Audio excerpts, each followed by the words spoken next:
Hello guys, welcome to আমাদের বাক্স সাজানো। তোমরা হয়তো ভাবছো এখন বাক্স সাজিয়ে আমরা কোথায় জল ঢালতে যাব। अरे हाँ भाई हाँ।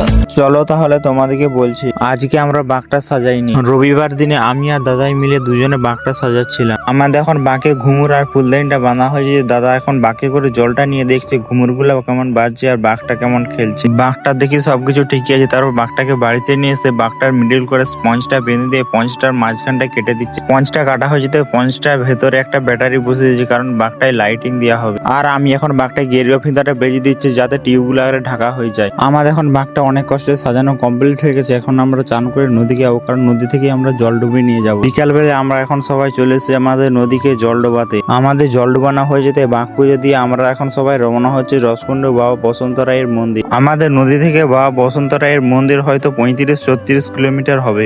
এই বছরই বাঘ নিয়ে পায়ে হেঁটে যাচ্ছি বাবা বসন্ত রায়ের মন্দির। আর বছর আমাদের এখান থেকে একটি বাঘ এলো, কিন্তু এবছর আমাদের এখান থেকে 4টি বাঘ যাচ্ছে। আর আমরা সবাই বেরিয়েছি 30 জনের মতন।